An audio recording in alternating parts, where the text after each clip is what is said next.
ನಮಸ್ಕಾರ ಸ್ನೇಹಿತರೆ, ನಾನು ದೀಪಕ್ ಕ್ಷೇತ್ರಿಯ. ಇವಾಗ ಇನ್ನೊಂದು ಹೊಸ ಸಂಚಿಕೆಯಲ್ಲಿ ನಿಮ್ಮೆಲ್ಲರಿಗೂ ಸ್ವಾಗತ ಸುಸ್ವಾಗತ. ಈ ದಿನ ಒಂದು ಅದ್ಭುತವಾದ ಡೆಲಿಷಿಯಸ್ ರೆಸಿಪಿನ ನಿಮಗೆ ತೋರಿಸ್ಕೊಡ್ತಾ ಇದ್ದೀನಿ.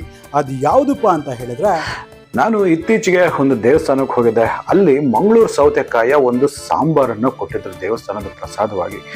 ಎಷ್ಟು ಅದ್ಭುತವಾಗಿತ್ತು ಅಂತ ಹೇಳಿದ್ರೆ ತುಂಬ ಸಿಂಪಲ್ಲು. ಆ ದೇವಸ್ಥಾನದಲ್ಲಿ ಬ್ರಾಹ್ಮಣರ ಶೈಲಿಯ ಈ ಒಂದು ಸಾಂಬಾರನ್ನ ಯಾವ ರೀತಿ ಮಾಡಬೇಕು ಅನ್ನೋದನ್ನ ಈ ಒಂದು ವಿಡಿಯೋದಲ್ಲಿ ನಿಮಗೆ ಹೇಳೇ ಕೊಡ್ತೀನಿ. ಹಾಗಾದ್ರೆ ಮತ್ತಿನ್ಯಾವುದೇ ತಡ ಮಾಡಿದಿರಾ, ನಡೀರಿ ಒಂದು ಅದ್ಭುತವಾದ ರೆಸಿಪಿ ಯಾವ ರೀತಿ ಮಾಡಬೇಕು ಅನ್ನೋದನ್ನ ನೋಡುವ.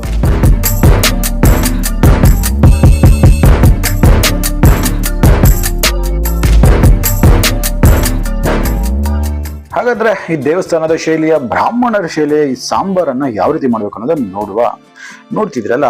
ಮೊದಲನೇದಾಗಿ ಇಲ್ಲಿ ಇದನ್ನ ಸೌತೆಕಾಯಿ, ಅದುವೇ ಮಂಗಳೂರು ಸೌತೆಕಾಯಿ ಅಂತ ಇದನ್ನ ಕರೀತಾರೆ. ನೋಡ್ಬೋದು ಎಷ್ಟು ಚಂದ ಇದೆ, ನೋಡ್ಲಿಕ್ಕೆ ಫ್ರೆಶ್ ಆಗಿದೆ, ಚಂದ ಇದೆ. ಸೊ ಇದನ್ನ ತುದಿಗಳನ್ನ ನಾನು ಕಟ್ ಮಾಡ್ಕೊಳ್ತೇನೆ ಈ ರೀತಿ. ಆದ ನಂತರ ಇದನ್ನ 2 ಹೋಳಾಗಿ ನಾವು ಕಟ್ ಮಾಡ್ಬೇಕಾಗತ್ತೆ. ನೋಡ್ತಿದ್ರಲ್ಲ, ಇದ್ರ ಒಳಗಡೆ ಏನು ತಿರುಳು ಇರುತ್ತೆ, ಈ ಒಂದು ಬೀಜಗಳೇನಿರುತ್ತೆ, ಇದ್ರ ಉಪಯೋಗ ನಾವು ಸಾಂಬಾರಲ್ಲಿ ಮಾಡುವುದಿಲ್ಲ. ಸೊ ಹಾಗಾಗಿ ಇದನ್ನೆಲ್ಲವ ಒಂದು ಸ್ಪೂನಿನ ಸಹಾಯದೊಂದಿಗೆ ಇದನ್ನ ಕ್ಲೀನಾಗಿ ತೆಗೆದುಬಿಡ್ತೇನೆ.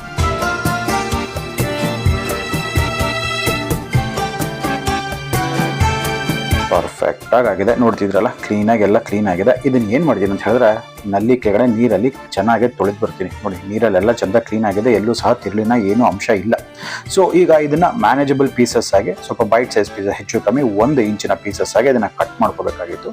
ಸೊ ಅದಕ್ಕಾಗಿ ಈ ಅರ್ಧ ಹೋಳಲ್ಲಿ 4 ಉದ್ದುದ ಹೋಳುಗಳನ್ನ ಕಟ್ ಮಾಡಿದ ನಂತರ, ನೋಡಿ ನೆನಪಿರ್ಲಿ, ಸ್ಕಿನ್ ಅನ್ನ ನಾನು ತೆಗಿತಾ ಇಲ್ಲ, ಸಿಪ್ಪೆನ ಬಿಡಿಸಬಾರ್ದು. ಸೊ ಹಾಗಾಗಿ ಇದನ್ನ ಒಂದೊಂದು ಸಣ್ಣ ನಿಮ್ಗೆ ಒಂದು ದಪ್ಪದ ಹೋಳುಗಳಾಗಿ ಈ ರೀತಿಯಾಗಿ ಕಟ್ ಮಾಡ್ಕೊಳ್ತೀನಿ. ನೆನಪಿರ್ಲಿ, ಸಿಪ್ಪೆಯನ್ನು ಮಾತ್ರ ತೆಗಿಬಾರ್ದು. ನೋಡ್ತಿದ್ರಲ್ಲ, ಈಗ ಅರ್ಧದಷ್ಟು ಹೋಳುಗಳೆಲ್ಲ ಕ್ಲೀನ್ ಆಗಿದೆ. ಇಷ್ಟು ದಪ್ಪ ಇದ್ರೆ ಸಾಕಾಗತ್ತೆ. ಸೊ ನೋಡಿ, ಸ್ಕಿನ್ ಅನ್ನ ತೆಗಿಬಾರ್ದು, ಪದೇ ಹೇಳ್ತಾ ಇದ್ದೀನಿ. ಸೊ ಇಷ್ಟ ಆದ್ರೆ ಸಾಕಾಗತ್ತೆ. ಸೊ ಈಗ ಇದನ್ನೆಲ್ಲ ರೆಡಿ ಆಗಿದೆ. ಇದನ್ನ ಪಕ್ಕಕ್ಕೆ ಇಟ್ಕೊಳ್ತಾನೆ. ಇಲ್ಲಿ ಒಂದು ದಿಢೀರ್ ಮಸಾಲೆಯನ್ನ ಮಾಡೋದು ತೋರಿಸ್ತೀನಿ. ಅದ್ರಲ್ಲಿ ಏನಪ್ಪಾ ಮಾಡ್ತಾರೆ ಅಂತ ಹೇಳಿದ್ರೆ, ಮಿಕ್ಸಿಯಲ್ಲಿ ಒಂದು ಅರ್ಧ ಬಟ್ಲಷ್ಟು ಕಾಯಿ, ಹಸಿ ತುರಿದಿರ್ತಕ್ಕಂಥ ಕಾಯಿನ ನಾನು ಹಾಕೊಳ್ತೇನೆ. ಅದರೊಟ್ಟಿಗೆ ಸಾಂಬಾರ್ ಪುಡಿ 2 ಟೇಬಲ್ ಸ್ಪೂನ್ ಅಷ್ಟು ಹಾಕೋಬೇಕಾಗುತ್ತೆ. ಈ ಸಾಂಬಾರ್ ಪುಡಿ ಯಾವ ರೀತಿ ಮಾಡಬೇಕು ಅನ್ನೋದು ನಾನು ಇಲ್ಲಿ ಐಕಾರ್ಡಲ್ಲಿ ಕೊಟ್ಟಿರ್ತೀನಿ. ಆ ಒಂದು ರೆಸಿಪಿನ ನೀವು ಚೆಕ್ಔಟ್ ಮಾಡ್ಕೋಬಹುದು. ಮನೆಯಲ್ಲೇ ಮಾಡಿರ್ತಕ್ಕಂಥ ಸಾಂಬಾರ್ ಪುಡಿ 2 ಟೇಬಲ್ ಸ್ಪೂನ್ ಅಷ್ಟು ಹಾಕೊಳ್ತೀನಿ. ನೀವು ಬೇರೆದನ್ನು ಬೇಕಾದರೂ ಸಹ ಉಪಯೋಗಿಸಬಹುದು. ಹಾಗೆ ಇದಕ್ಕೆ ಬೇಕಾಗಿರ್ತಕ್ಕಂಥ ಒಂದು 10 ಗ್ರಾಮ್ನಷ್ಟು ಒಂದು ಏನಿದು ಹುಣಸೆ ಇದೆಲ್ಲ, ಹುಣಸೆನ ನೆನೆಸಿರ್ತಕ್ಕಂಥದ್ದನ್ನ ಹಾಕೊಳ್ತೇನೆ. ನಿಮಗೆ ಇದರ ಅನುಗುಣವಾಗಿ ನೀವು ಮಾಡ್ಕೋಬಹುದು, ಎಷ್ಟು ಬೇಕೋ ಅಷ್ಟು ಹಾಕೊಳ್ಳಿ. ಇದನ್ನು ನೀರು ಹಾಕ್ಬಿಟ್ಟು ಒಂದು ಫೈನ್ ಪೇಸ್ಟ್ ಆಗಿ ಮಾಡ್ಕೊಂಡು ಬರ್ತೀನಿ. ನೋಡಿ, ಈ ತರ ಲಿಟ್ರಲಿ ಗಂಧ ಇದ್ದಂಗೆ ಇರಬೇಕು. ಸ್ವಲ್ಪ ನೀರನ್ನ ಬಳಸಿದ್ದೀನಿ ಅಷ್ಟೇ. ನಾನು ನೀರನ್ನ ಬಳಸಿ ಇಷ್ಟು ನುಣ್ಣಾಗಿ ಕ್ಲೀನಾಗಿ ರುಬ್ಬಿದ್ದೀನಿ. ಈಗ ಪಕ್ಕಕ್ಕೆ ಇಡುವ. ಇಲ್ಲಿ ನೋಡಿ, ಒಂದು ಪಾತ್ರೆ ತಗೊಂಡಿದ್ದೀನಿ. ಈ ಪಾತ್ರೆಯಲ್ಲಿ ಸುಮಾರು 1 ಲೀಟರ್ ಅಷ್ಟು ನೀರನ್ನ ಹಾಕಿ ಅದನ್ನ ಚೆನ್ನಾಗಿ ಕುದಿಲಿಕ್ಕೆ ಬಿಡ್ತಾ ಇದ್ದೀನಿ. ನೀರು ನೋಡಬಹುದು, ಕೊತ ಅಂತ ಕುದೀತಾ ಇದೆ. ಸೊ ಈಗ ಈ ನೀರಲ್ಲಿ ನಾನು ಏನ್ ಮಾಡ್ತಾ ಇದ್ದೀನಿ, ಈ ಕಟ್ ಮಾಡಿರ್ತಕ್ಕಂಥ ಈ ಒಂದು ಸೌತೆಕಾಯಿಯ ಹೋಳುಗಳನ್ನೆಲ್ಲ ಹಾಕೊಂಡ್ಬಿಡ್ತೇನೆ. ಈ ಹೋಳುಗಳನ್ನ ಹಾಕಿದ ನಂತರ ಇದಕ್ಕೆ ಎಷ್ಟು ಬೇಕೋ ಅಷ್ಟು, ಸ್ವಲ್ಪ ರುಚಿಗೆ ತಕ್ಕಷ್ಟು ಉಪ್ಪನ್ನ ನಾನು ಹಾಕೊಳ್ತೇನೆ. ಹಾಗೆ ಇದರಲ್ಲಿ 1 ಸ್ಪೂನ್ ಅಷ್ಟು ತೆಂಗಿನ ಎಣ್ಣೆ, ಹೌದು ತೆಂಗಿನ ಎಣ್ಣೆನ ನಾನು ಹಾಕೊಳ್ತೀನಿ. ತೆಂಗಿನಕಾಯಿ ಎಣ್ಣೆ ಇಲ್ಲ ಅಂತ ಹೇಳಿದ್ರೆ ರೆಗ್ಯುಲರ್ ಎಣ್ಣೆ ಸಹ ಯೂಸ್ ಮಾಡ್ಬೋದು. ಹಾಗೆ ಸ್ವಲ್ಪ ಅರಿಶಿಣವನ್ನು ಹಾಕಿ ಇದನ್ನ ಮಿಕ್ಸ್ ಮಾಡ್ಕೊಳ್ತೀನಿ. ನೀವು ಇದರಲ್ಲಿ ಬರೀ ಸೌತೆಕಾಯಿ ಮಾತ್ರನೇ ಅಲ್ಲ, ನೀವು ಬೇಕಾದ್ರೆ ಆಲೂಗಡ್ಡೆ ಆಗಿರ್ಬೋದು, ಟೊಮೆಟೊ ಆಗಿರ್ಬೋದು ಯೂಸ್ ಮಾಡ್ಬೋದು. ಸೊ ಈಗ ಇದನ್ನ ಲಿಡ್ಡನ್ನ ಕ್ಲೋಸ್ ಮಾಡಿಬಿಟ್ಟು ನಾನು ಇದನ್ನ ಒಂದು 10 ನಿಮಿಷಗಳ ಕಾಲ ಇದನ್ನ ಬೇಯಲಿಕ್ಕೆ ಬಿಡ್ತಾ ಇದ್ದೀನಿ. ನೋಡಿ, ಸುಮಾರು ಒಂದು 10 ನಿಮಿಷಗಳ ಕಾಲ ಆಗಿದೆ ಅಲ್ವಾ. ಈಗ ಲಿಡ್ಡನ್ನ ಓಪನ್ ಮಾಡಿ ನೋಡಿ, ಈ ಸೌತೆ ಅಂತಕ್ಕಂಥದ್ದು ತುಂಬಾ ಜಲ್ದಿ ಬೆಂದು ಹೋಗ್ಬಿಡುತ್ತೆ. ಇಷ್ಟು ಮಾತ್ರ ಆಗಿದೆ. ಹೆಚ್ಚು ಕಮ್ಮಿ ಒಂದು 80% to 70% ಇದು ಕುಕ್ ಆಗಿದೆ. ಸೊ ಈ ಸಂದರ್ಭದಲ್ಲಿ ಏನ್ ಮಾಡ್ತೀನಿ, ನಾವು ಅರೆದಿದ್ವಲ್ಲ ಈ ಒಂದು ಮಸಾಲೆ, ಆ ಮಸಾಲೆಯನ್ನ ಇದ್ರಲ್ಲಿ ಹಾಕೊಂಡ್ಬಿಡ್ತೇನೆ. ನೋಡಿ, ನಾನು ಆಗ್ಲೇ ಹೇಳಿದ್ದೆ, ಇದರಲ್ಲಿ ನಿಮ್ಗೆ ಇಷ್ಟವಾಗಿರ್ತಕ್ಕಂಥ ತರಕಾರಿಗಳನ್ನ ಬಳಸ್ಬೋದು. ಇದರಲ್ಲಿ ನಾ ಹೇಳ್ತೀನಲ್ಲ, ಸ್ವಲ್ಪ ನುಗ್ಗೆಕಾಯಿನ ಹಾಕಿ ಅಲ್ಟಿಮೇಟ್ ಆಗಿ ಟೇಸ್ಟ್ ಬರುತ್ತೆ.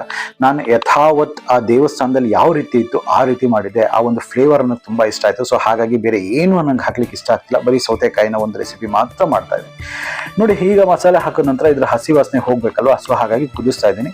ಸೊ ಇದನ್ನೂ ಸಹ ಏನ್ ಮಾಡ್ತೀನಿ, ಒಂದು 5 ನಿಮಿಷಗಳ ಕಾಲ ಕುದೀತಾ ಇದೆ. ಇದು ಕುದಿದ ನಂತರ ಹಸಿ ವಾಸನೆ ಎಲ್ಲ ಹೋಗಿದೆ. ಈಗ ಬೇಯಿಸಿರ್ತಕ್ಕಂಥ ಬೇಳೆ, ತೊಗರಿ ಬೇಳೆ ಅಂತಕ್ಕಂಥ ಏನಿದೆ, ಇದನ್ನ ಬೇಯಿಸಿ ನಾನು ಇಟ್ಕೊಂಡಿದ್ದೆ. ಇದನ್ನ ಒಂದು ಅರ್ಧ ಕಪ್ನಷ್ಟು ಈ ಬೇಳೆನ ಹಾಕೊಳ್ತೀನಿ. ಬೇಳೆ ಪ್ರಮಾಣ ನೀವು ಅಡ್ಜಸ್ಟ್ ಮಾಡ್ಕೋಬಹುದು ಕನ್ಸಿಸ್ಟೆನ್ಸಿಯ ಅನುಗುಣವಾಗಿ. ಸೊ ಇದರಲ್ಲಿ ಬೆಲ್ಲ ತುಂಬಾ ಇಂಪಾರ್ಟೆಂಟ್, ಇದು ಮಿಸ್ ಮಾಡಕ್ ಹೋಗ್ಬಿಡಿ. 1 ಸ್ಪೂನ್ ಅಷ್ಟು ಬೆಲ್ಲದ ಪುಡಿಯನ್ನು ನಾನು ಹಾಕೊಳ್ತಾ ಇದ್ದೀನಿ. ಈಗ ಇದನ್ನೆಲ್ಲ ಹಾಕಿದ ನಂತರ ಒಮ್ಮೆ ಕ್ಲೀನಾಗಿ ಮಿಕ್ಸ್ ಮಾಡುವ. ಬೆಲ್ಲ ಎಲ್ಲ ಕರಗಬೇಕು.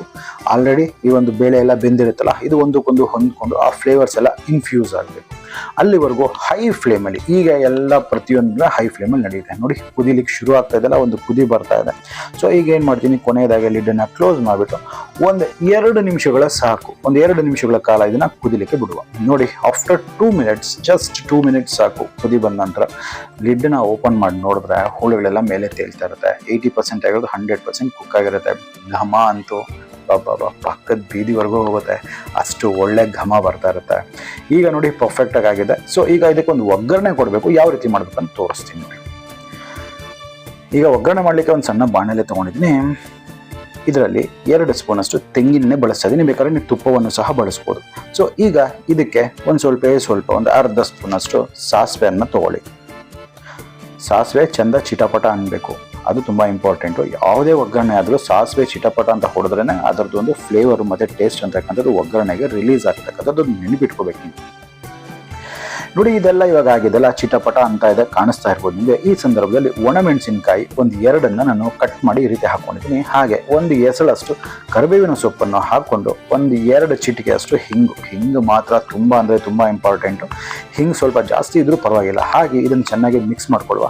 ಇಷ್ಟೇ, ತುಂಬ ಅಂದರೆ ತುಂಬ ಸಿಂಪಲ್ ಒಗ್ಗರಣೆ, ಜಾಸ್ತಿ ಹೆಚ್ಚು ಏನು ಬೇಡ. ಸ್ವಲ್ಪ ಕ್ಲೀನಾಗಿ ಕರಿಬೇವಿನ ಸೊಪ್ಪು ಎಲ್ಲ ರೋಸ್ಟ್ ಆದ ನಂತರ ಈಗ ಈ ಸಿಂಪಲ್ ಒಗ್ಗರಣೆ ಅಂತಕ್ಕಂಥದ್ದು ರೆಡಿಯಾಗಿದೆ. ಈಗ ಈ ಒಗ್ಗರಣೆಯನ್ನು ಈ ಸಾಂಬಾರಿಗೆ ನಾನು ಹಾಕ್ಕೊಳ್ತಾ ಇದ್ದೇನೆ. ನೋಡ್ತಿದ್ರಲ್ಲ, ಮಾಡೋದು ಎಷ್ಟು ಸಿಂಪಲ್ ಇದು. ಏನಾದರೂ ಕಷ್ಟ ಇದೆಯಾ? ದಿಢೀರಂತ ಆಗೋಗ್ಬಿಡುತ್ತೆ ಸಾಂಬಾರು. ಗಂಟೆಗಟ್ಟಲೆ ಕ್ಯೂವಲ್ಲಿ ನಿಂತ್ಕೊಂಡು ದರ್ಶನ ಪಡೆದ ನಂತರ ಹಸಿವಲ್ಲಿ ಬಂದು ಒಂದೇ ಒಂದು ತುತ್ತು ಇದನ್ನು ಬಾಯಲ್ಲಿ ಹಾಕ್ಕೊಂಡ್ರೆ ಜೀವನ ಅಂತ ಧನ್ಯತಾ ಭಾವದಿಂದ ತುಂಬೋಗ್ಬಿಡುತ್ತೆ. ಎಷ್ಟು ಅದ್ಭುತವಾಗಿ, ಎಷ್ಟು ಸುಲಭವಾಗಿ ಈ ಒಂದು ರೆಸಿಪಿ ಮಾಡೋದು ಗೊತ್ತಿದೆ ತಾನೆ. ಸಿಂಪಲ್ ರೆಸಿಪಿನೇ ತುಂಬ ಟೇಸ್ಟಿಯಾಗಿರುತ್ತೆ. ಇದು ಬ್ರಾಹ್ಮಣರ ಶೈಲಿಯ ದೇವಸ್ಥಾನದಲ್ಲಿ ಮಾಡಿರ್ತಕ್ಕಂಥ ಸಾಂಬಾರಿನ ಒಂದು ಮಾಡ್ತಕ್ಕಂಥ ಅದ್ಭುತವಾದ ಪದ್ಧತಿ. ಹಾಗಾದ್ರೆ ನಂಗೆ ಅನ್ಸುತ್ತೆ ನಿಮಗೆ ವಿಡಿಯೋ ಇಷ್ಟ ಆಗಿದೆ ಅಂದ್ಬಿಟ್ಟು, ಇಷ್ಟ ಆಗಿದ್ರೆ ನಮ್ಮ ಚಾನಲ್ನ ಸಬ್ಸ್ಕ್ರೈಬ್ ಮಾಡ್ಕೊಳ್ಳಿ. ಹಾಗೆ ಪಕ್ಕದಲ್ಲಿ ಇರ್ತಕ್ಕಂಥ ಬೆಲ್ ಐಕನ್ ಟಚ್ ಮಾಡಿಬಿಟ್ಟು ನೋಟಿಫಿಕೇಶನ್ಸ್ ಆಲ್ ಮಾಡ್ಕೊಳ್ಳಿ. ಯಾಕಂದ್ರೆ ನಮ್ಮೆಲ್ಲ ಅಪ್ಡೇಟ್ಸ್ ನಿಮಗೆ ಮೊದಲೇ ಸಿಗ್ತಾ ಇರುತ್ತೆ. ಹಾಗೆ ನಮ್ಮ ಫೇಸ್ಬುಕ್ ಮತ್ತು ಇನ್ಸ್ಟಾಗ್ರಾಮ್ ಪೇಜಸ್ನ ಲೈಕ್ ಮಾಡೋದು ಮರಿಬೇಡಿ. ಇದೆಲ್ಲ ಕಂಪ್ಲೀಟ್ಲಿ ಫ್ರೀ ಇರುತ್ತೆ. ಹಾಗಾದ್ರೆ ನಾನು ಇನ್ನೊಮ್ಮೆ ಮತ್ತೆ ಇದೇ ರೀತಿ ಭೇಟಿ ಆಗ್ತಾ ಇರ್ತೀನಿ. ಅಲ್ಲಿವರೆಗೂ ದೀಪಕ್ ಕ್ಷೇತ್ರ ಸೈನಿಂಗ್ ಆಫ್ ಅಂಡ್ ಜೈ ಹಿಂದ್, ಜೈ ಕರ್ನಾಟಕ, ನಮಸ್ಕಾರ.